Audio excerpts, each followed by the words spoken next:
Olá, meus queridos e minhas queridas. Bom dia, boa tarde, boa noite para quem está nos ouvindo, para quem está vendo a gente nos nossos streamings. Sejam bem-vindos ao nosso programa Diálogos Médicos, que é transmitido pela Rádio Boa Nova e também pelos nossos streaming, pela AME São Paulo, a qual todos nós fazemos parte. E eu dou meu bom dia aqui, meus queridos amigos, a nossa Emily e ao nosso Conrado. Bom dia. Bom dia, sempre ótimo estar aqui. Vamos lá, mais um capítulo emocionante. Bom dia, Emily, bom dia, Silvia. Ó, esse livro daria uma boa novela das 9, hein? Eu acho. Tem personagens aqui bem mais interessantes e a gente entendendo as relações do passado é um grande convite para a gente. Vamos ver o que acontece agora nesse próximo capítulo. Vamos que E vamos. olha como eu faria essa novela. Existiria a vida passada, onde existiria toda aquela historinha, toda bem contada, e depois viria as consequências da vida atual, né? Então ia ser um espetáculo, né? E as rememorações do passado junto com o presente. Eu acho que ia ser Mas sensacional. Fica a dica. Fica a dica para os diretores e escritores aí, um bom livro, Entre a Terra e o Céu, anotem aí. E eu vou pedir para o Conrado passar um PowerPoint para a gente trazer um colorido para a nossa novelinha, para a gente fazer um resumo bem breve, né? Para a gente poder entrar nesse próximo capítulo, que é Confissão, que é o capítulo 18, Entre a Terra e o Céu. Então, aqui eu trago para a gente, para dar um colorido, né, na nossa historinha, um PowerPoint que não foi feito pela gente, né? Isso é da FEB, da FESP, né? Todos os livros de André Luiz têm esses PowerPoints que são bem coloridos em relação ao que a gente está contando. Então, aqui a gente vê, né, a casa de Antonina, onde toda essa trama agora que a gente está contando se iniciou, onde existe a transfiguração de Antonina em Lola de Barro e Barruri, que era uma dançarina, bailarina, que foi esposa de Leonardo. Leonardo, que está presente na casa da nossa Antonina, que é sua neta, né, na presente vida, e que é levado até um ponto aonde ele lembra, né, que ele assassinou Esteves, que foi amante de Lola, e que ele mantém essa sensação ao mesmo tempo de traição, onde a Lola pede perdão, e essa raiva, né, que ele tem do próprio Esteves, que foi companheiro ali de Lola, e a culpa por ter assassinado o Esteves, né? E ele culpa a própria Lola, foi você que me obrigou a matar o Esteves, né? Colocando a culpa sempre no outro. E aí a gente vai ver no próximo slide que pela invocação do Leonardo, o Esteves, que está reencarnado, e que a gente sabe que é Mário Silva na vida atual, que é um enfermeiro, como ele também foi na vida anterior, ele é recebido no ambiente da casa de Antonina, só que o Mário, ele acaba registrando isso como se fosse uma verdadeira prisão. E eles entram num confronto, né?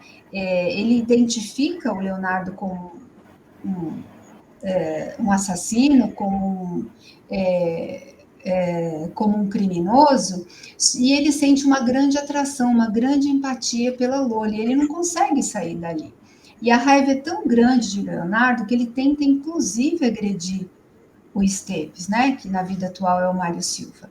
E o Clarencio, com sua equipe, e a sua capacidade de levar esses indivíduos, né, até uma rememoração, até uma terapia de vida passada na vida anterior, ele fala, não, vamos apartar essas pessoas, e ele afasta, então, o Leonardo e a Lola, e o nosso Esteves sai correndo desse lugar, apavorado. E aí, na sequência, a gente vê já no próximo slide o Esteves correndo desesperado para sua casa, correndo para o corpo material, e ele acorda num estado lastimável, né? E ele fica assim chocado com esse sonho que ele teve nessa madrugada. E aqui a gente já vê o Esteves, né, que é o Mário Silva, reencarnado, conversando com a sua mãe, que é a Minervina. E ela pergunta para ele, mas meu filho, por que você está nesse estado? E ele responde, nossa mãe, eu tive um sonho essa noite muito assustador. Eu sonhei que gritava, um doente gritava pela minha presença e eu fui até ele. E aí, ao mesmo tempo, eu me vi enclausurado dentro de uma verdadeira cadeia. E ele bradava, gritava e falava horrores sobre a minha pessoa. E, ao mesmo tempo, eu vi uma mulher que, de joelhos, pedia para que nós dois não entrássemos no embate. Ao mesmo tempo, eu senti uma aversão profunda por esse personagem, né? Por esse homem. E quase chegamos às vias de fato, se não fosse um delegado que veio apartar a briga. E aí esse delegado falou, não, para com isso aqui, vocês têm que parar de brigar. E mais 2 guardas vieram, levaram esse criminoso embora, levaram a mulher para outro lugar e mandaram que eu ficasse lá sentado esperando. Mas eu fui bobo não, saí correndo, porque vai que o delegado me prende também, e vim correndo para casa. E a Minervina fala para ele assim, opa, mas será que isso não tem a ver com o que está acontecendo com você, meu filho? Minervina era um espírito sábio, e ela fala para ele, será que isso não tem a ver com o que você está vivendo agora? A nossa Zulmira, que foi sua noiva, que acabou não ficando com você e casou-se com Amaro, será que esse criminoso não é Amaro e essa mulher por quem você sente essa empatia e que está em sofrimento não é a Zulmira? E aí a gente acaba falando, nossa, então tem a ver, né? A Zulmira que a gente viu lá no começo do livro, que está sendo obsediada pela Odila e com o Mário Silva, e sim, a gente sabe que teve uma relação desses dois e que a Zulmira separou-se de Mário Silva e acabou se casando com Amaro. No capítulo anterior, a gente descobre o quê?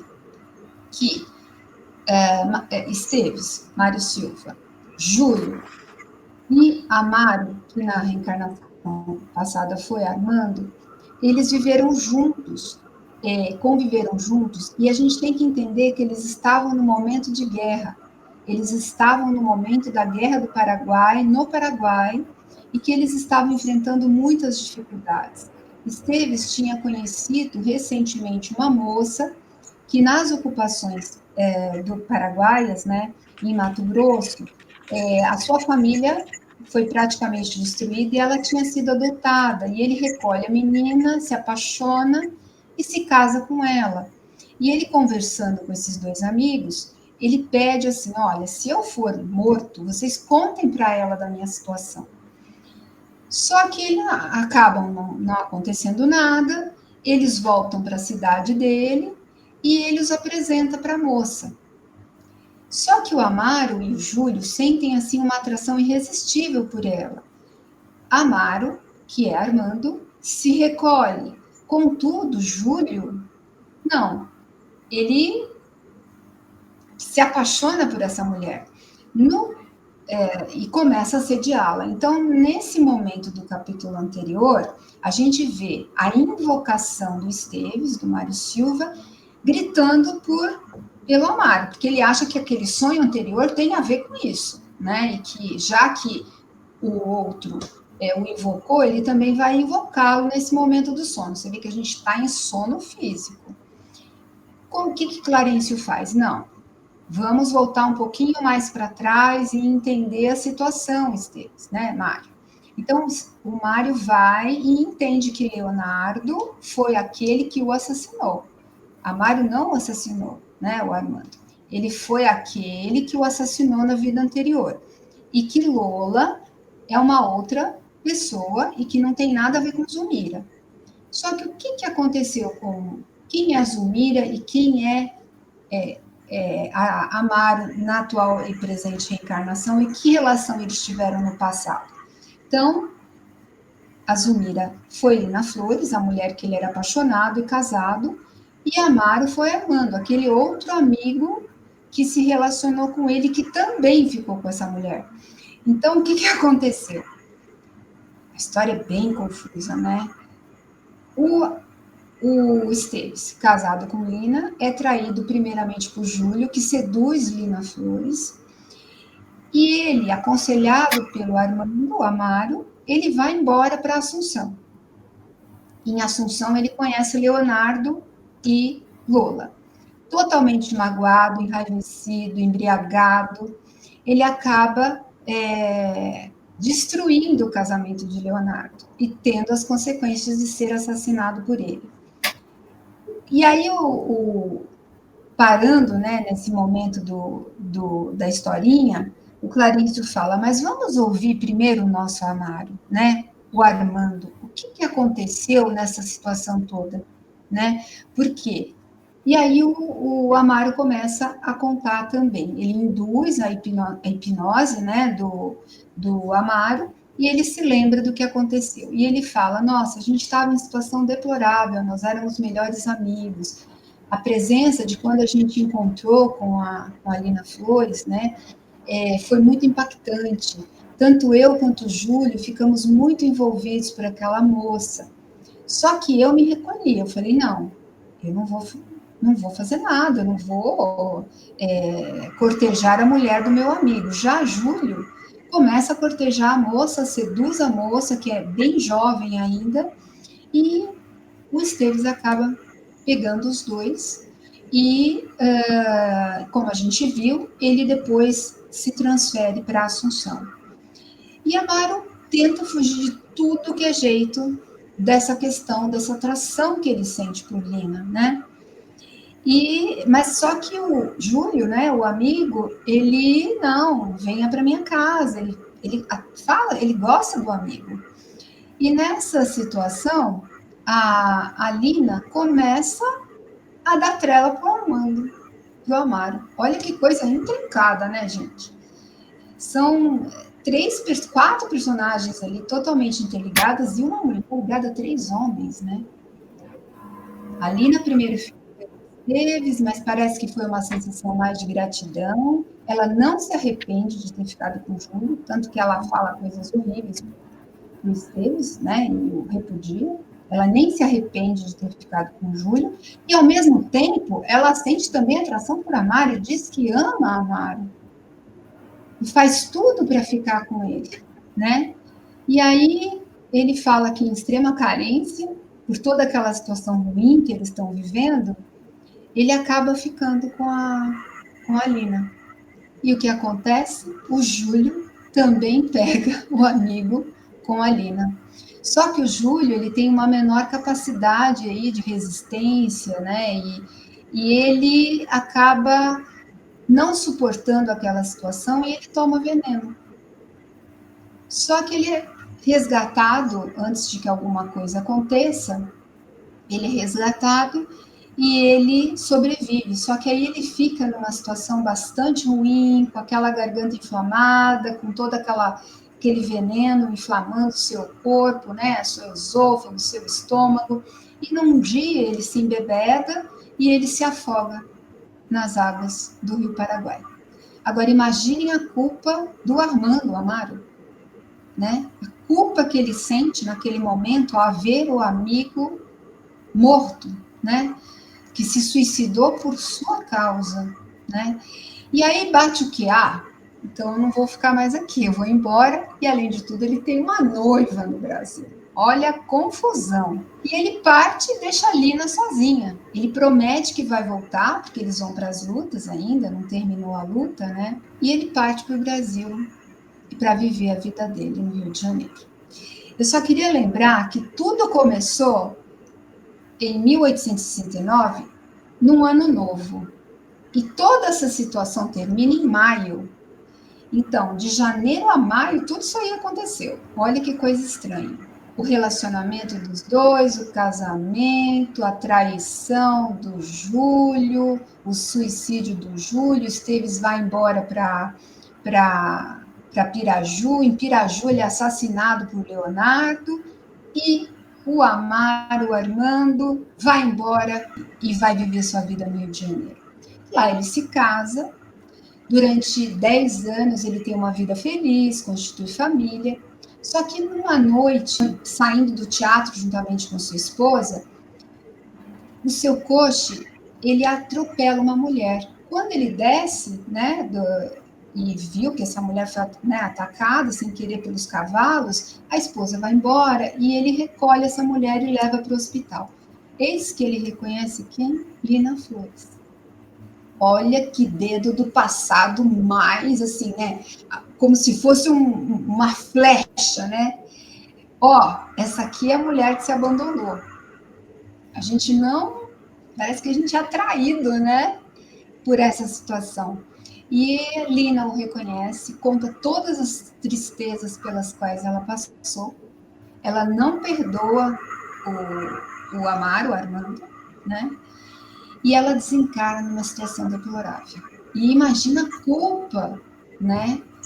Que Armando, que é o Amaro, acaba ficando nesse momento. E ele só vai reencontrar depois a Lina numa situação muito, muito, muito ruim, no plano espiritual, ligada a Júlio. Porque Lina também se sente culpada em relação a Júlio. Então veja que situação intrincada. E ele aceita, né, na presente reencarnação, resolver essa situação, tanto que ele recebe Júlio, que a gente vai ver depois quem é o Júlio, em sua casa, como seu próprio filho, já dando um spoiler, e ele se casa em segundas núpcias com a Zumira. É intrincada essa situação toda. E ainda vai piorar, né, gente?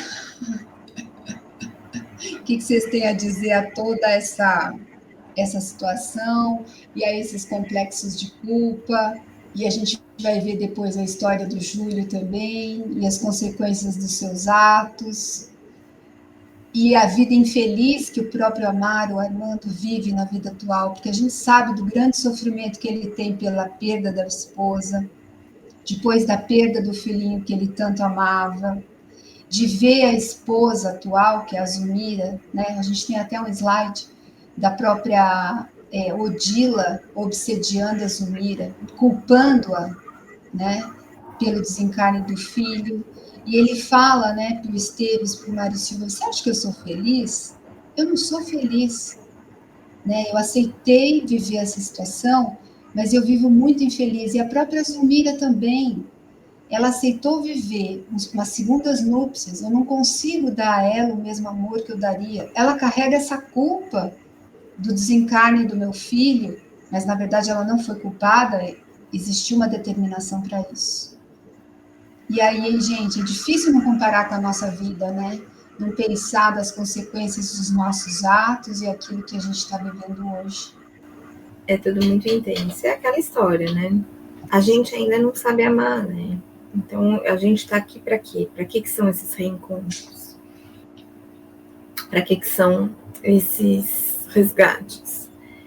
Para a gente aprender a amar, né? Para a gente poder aprender a perdoar, para a gente poder refazer aquele caminho de uma maneira de reconstruir o que foi destruído através do amor, né? Então, o primeiro passo é o auto-perdão, né? O primeiro passo é você tentar acolher a tua humanidade, acolher o fato de que errou, é isso, o que fazer para reconstruir, né? Então, quando a gente olhar uma situação na nossa vida atualmente, né, aí, assim, é o que você falou, não tem como não pensar na nossa vida, né? Então, você vai parar e vai pensar, tá, mas o que eu estou vivendo, será que é um resgate?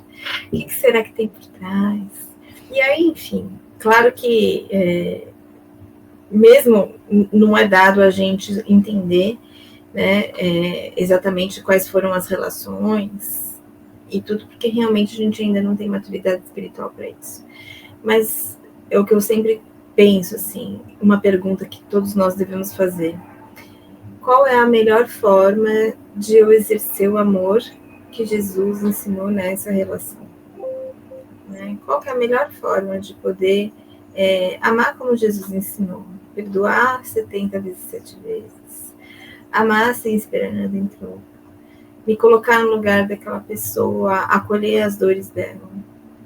Entende? Então, eu acho que independente da gente saber ou não o que acontece naquela nossa relação atual, se é um resgate ou não, e provavelmente sim, pelo que a gente vê, pelo que a gente entende, de acordo com a nossa doutrina, né, é muito mais provável que as nossas relações atuais tenham ligações com o passado, né? Então a probabilidade é alta, é isso que a gente observa. Então, a reflexão é sempre essa, independente do que aconteceu. Como eu posso exercer o amor da forma mais genuína nessa relação? Eu acho que essa é sempre um recado que pode ficar, né, nesse livro. O livro está ensinando, olha, gente, a coisa é muito... Vamos resumir o ensinamento do livro? Gente, a coisa é muito mais complicada do que parece. Tem muito mais coisa embaixo desse tapete. Então, vamos aprender a amar? Vamos aprender a amar. Eu tô lendo assim, mais ou menos, o livro. Não sei vocês. Muito provavelmente a gente não vai conseguir aprender a amar tão fácil assim, né? Porque a gente percebe que em muitas dessas situações, a Silvia narrou muito bem, existe ali uma certa intenção da busca pela felicidade, né?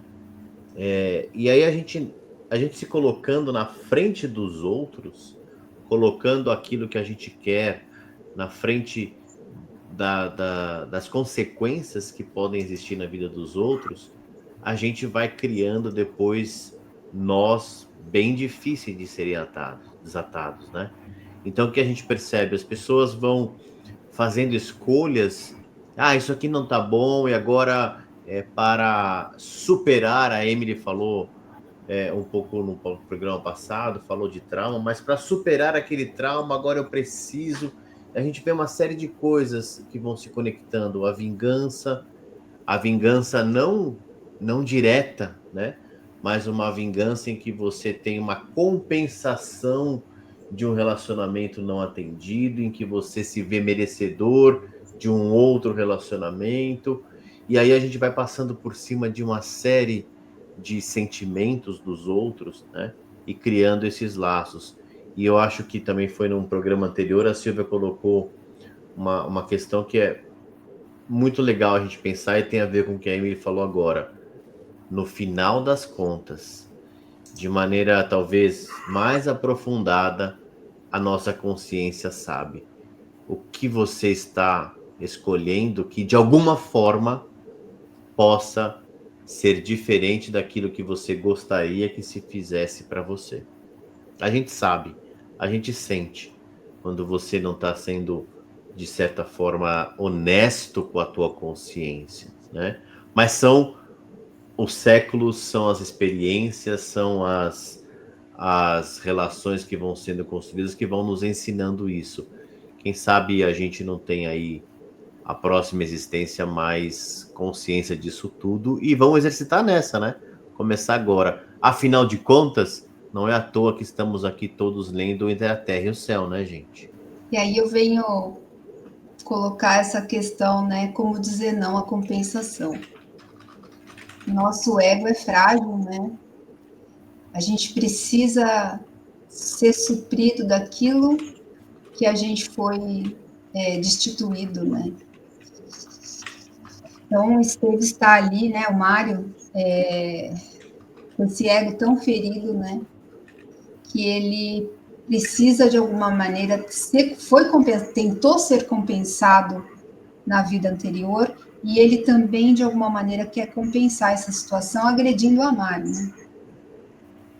E pode chegar às vias de fato, a gente não sabe até que ponto esse personagem vai chegar.